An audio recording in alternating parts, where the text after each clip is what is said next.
e 31 minutos, mais um dia começando. E você nos acompanha também agora pela nossa rede social, pelo nosso Facebook, também logo em seguida pelo nosso canal Conectado ao Sagrado. Deus abençoe, graça e paz, queridos. Mais um dia começando, louvado e engrandecido seja o nome desse Deus glorioso, Criador dos céus e da terra. Queridos, mas nesse momento nós vamos falar com esse Deus glorioso, o Deus que tudo pode, a Ele toda honra, toda glória e todo louvor.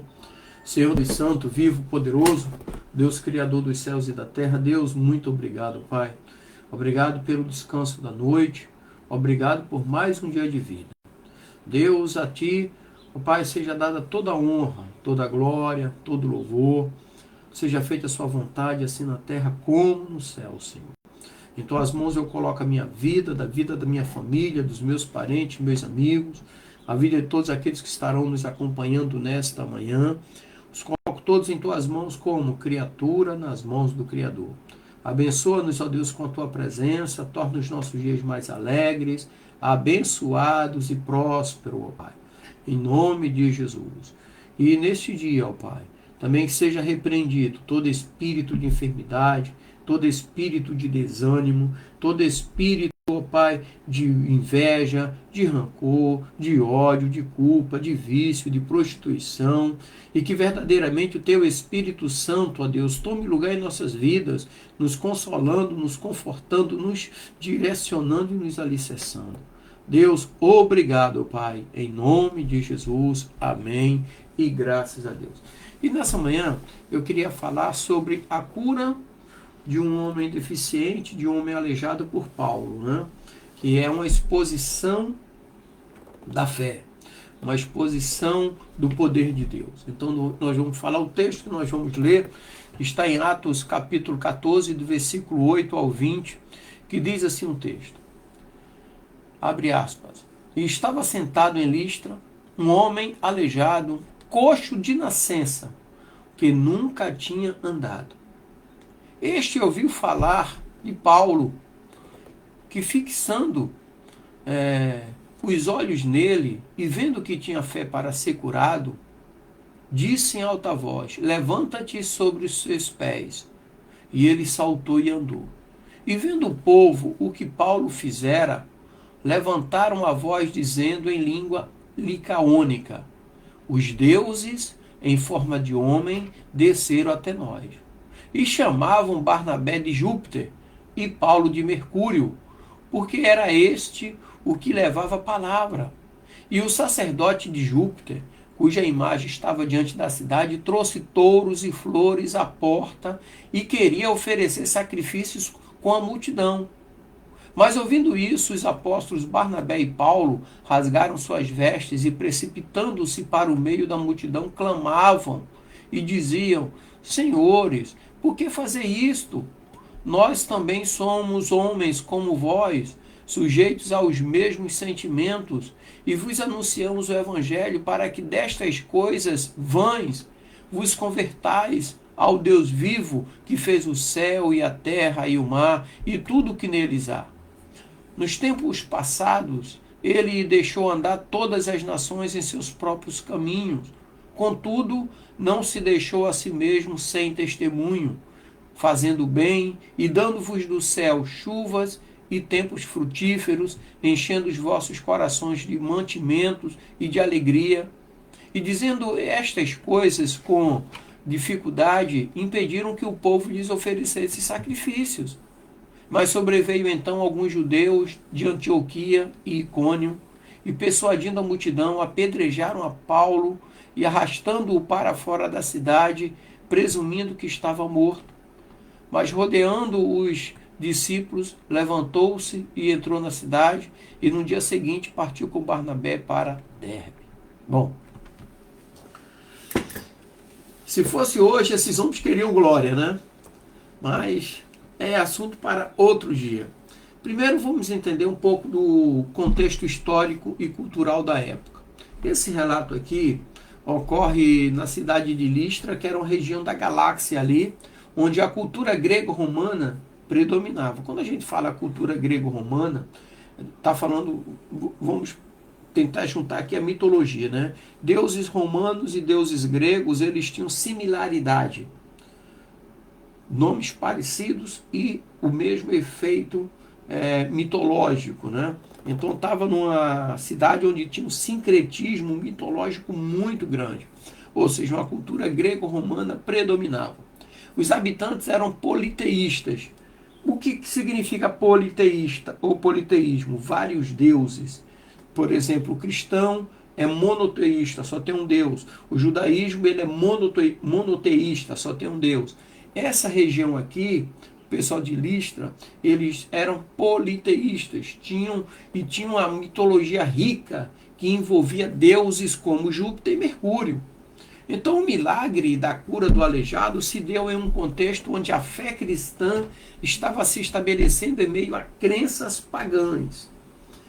Então no versículo 8 até o 10, que é onde ocorre o milagre, tinha ali um homem aleijado. E esse homem aleijado representa não só a condição física debilitada, mas também a impotência espiritual de um homem sem Deus. Então Paulo, ao perceber a fé do homem, não hesita em proclamá-lo curado. Então a fé é o ponto central nessa cura, ok? Então a cura não é apenas um ato físico, mas uma demonstração do poder de Deus que responde à fé. Então o milagre é uma resposta à fé. Então a fé é a possibilidade. E o milagre é a resposta à fé. Agora, ontem eu estava conversando aqui com minha esposa, né? Tudo contribui para o bem daqueles que amam a Deus, segundo o propósito do seu chamado. Ok? Então a fé é a possibilidade, mas a cura é um ato meritório e misericordioso de Deus. Deus decide curar. Deus decide. Se nós observarmos as multidões que seguiam Jesus, muitas pessoas precisavam de cura, de milagres, mas muitos estavam ali por curiosidade, outros por críticas. Mas quem tinha fé genuína, a cura acontecia. Ok? Que foi no caso aqui com Paulo e esse homem que era aleijado de nascença. Ele nasceu deficiente. Não foi uma deficiência adquirida ao longo da vida. Ele nasceu assim. Então isso quer dizer que a musculatura tinha toda atrofiada, ou ele não tinha musculatura nenhuma. Vocês já viram pessoas deficientes? Então o milagre é exatamente isso aí, é o sobrenatural. É o poder de Deus que responde à fé. Paulo encontrou muitas pessoas naquela cidade. Mas quando Paulo olhou para o homem, ele viu que o homem tinha fé. Agora, um detalhe interessante aqui é a reação do povo, versículo 11 ao 13. A multidão, ao ver o milagre, confunde Paulo e Barnabé com deuses. Então, a reação deles revela a fragilidade da compreensão religiosa daquela época e a tendência humana de idolatrar. Naqueles dias existia a idolatria humana como existe nos dias de hoje, não é diferente. Idolatram homens e os homens querem tomar o lugar de Deus, querem tomar o lugar de Jesus, querem ser o destaque. Em vez de Cristo ser o destaque, eles querem ser o destaque. Essa é a realidade nos dias de hoje. Paulo poderia ter assumido ali o papel de um representante de um dos deuses ali, daquela mitologia que eles jogaram sobre Paulo e Barnabé, mas eles não aceitaram. Então, a multidão, quando viu o milagre, confundiu Paulo e Barnabé com deuses. Mas a reação deles revela a fragilidade da compreensão religiosa da época, com essa tendência de idolatrar homens. Então isso nos ensina sobre a necessidade de discernimento na fé e também a importância de apontar para Deus em nossas vitórias. Nós somos vitoriosos não é porque nós somos super-homem. Nós vivemos milagres não é porque somos super-homem, mas é por causa da misericórdia de Deus. E segundo o propósito no chamado que Ele tem para cada um de nós. Deus sabe em quem Ele pode fazer um milagre acontecer.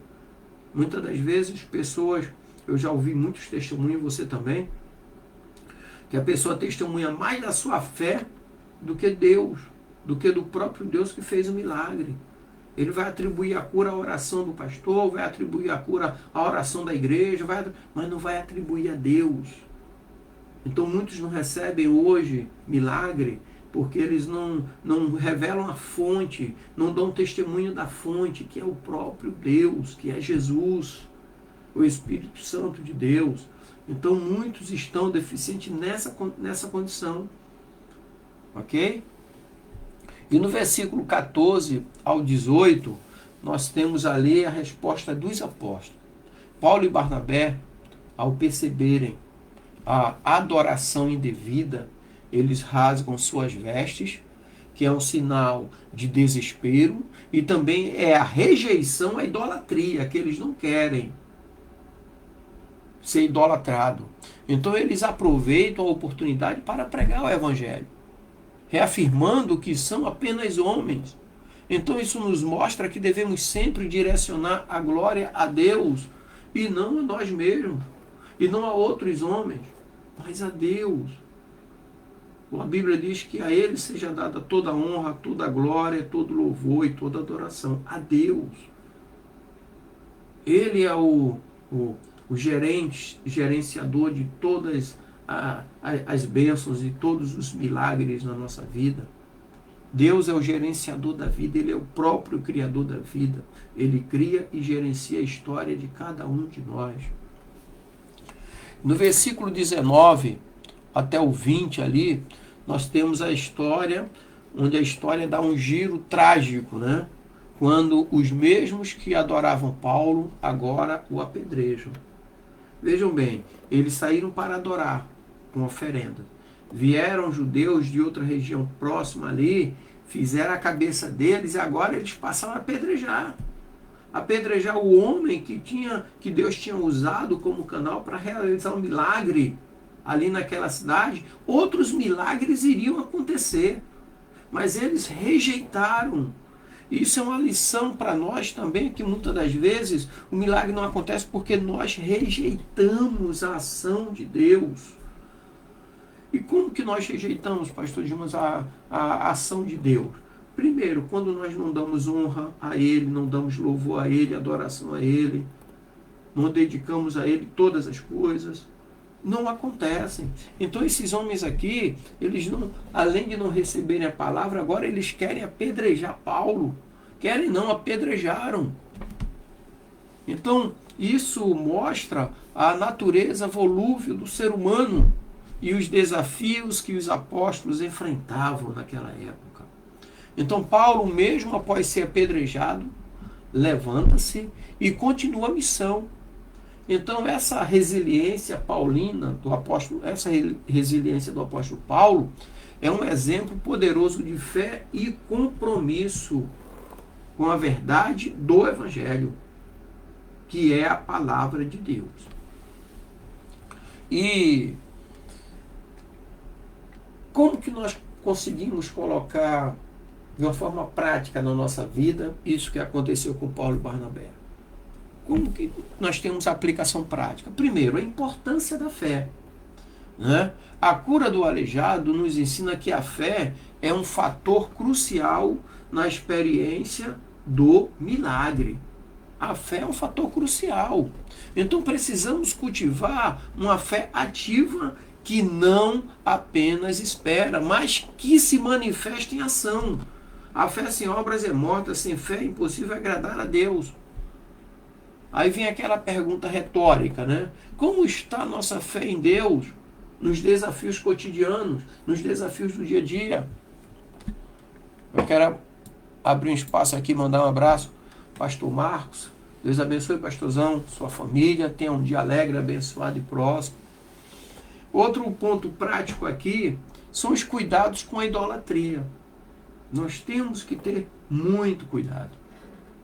Assim como a multidão tentou adorar Paulo, precisamos estar atentos às pequenas idolatrias em nossas vidas. Aí vem também outra pergunta retórica. O que tem tomado o lugar de Deus em nossos corações nos dias de hoje? precisamos ter muito cuidado. É o sucesso, o dinheiro ou até mesmo nossa própria imagem. Então nós devemos sempre lembrar que a glória pertence a Deus, a honra pertence a Deus. Outro ponto de aplicação prática eu acho que é o crucial dessa narrativa bíblica aqui, é o testemunho em tempos difíceis. A resiliência de Paulo, após a perseguição, nos desafia a permanecermos firmes em nossa fé, mesmo diante da adversidade. Então, que possamos encontrar força em Deus para continuar nossa missão, mesmo quando enfrentamos oposição. A oposição vai vir naturalmente a partir do momento que você aceitou Jesus como teu Salvador e Senhor, a partir do momento que você decide testemunhar do Evangelho com a tua vida, a oposição se levanta. Vem naturalmente. Agora, testemunhar em tempos difíceis é andar de mãos dadas com o Evangelho e principalmente com o Espírito Santo de Deus. E o último ponto de aplicação prática dessa narrativa é anunciar o Evangelho. Veja bem, assim como Paulo e Barnabé, nós somos chamados a anunciar o Evangelho e a verdade do Deus vivo. Por exemplo aqui, o pastor Marco está nos acompanhando, ele às 5h55 anuncia o Evangelho.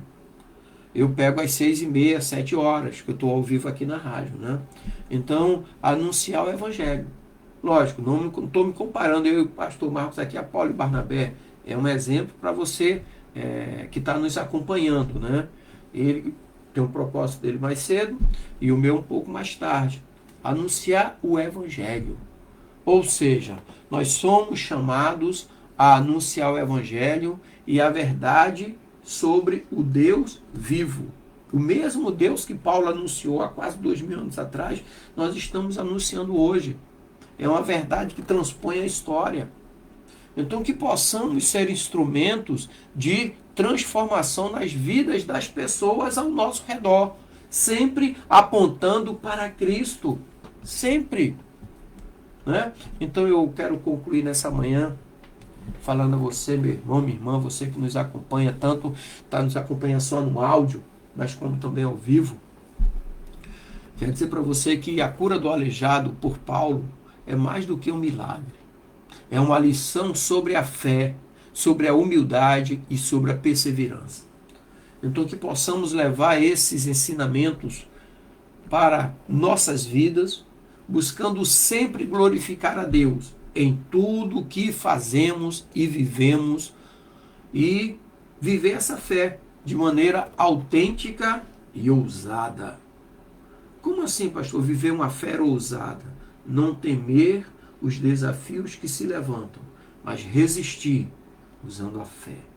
Resistir ao inimigo com fé e ele fugirá de vós.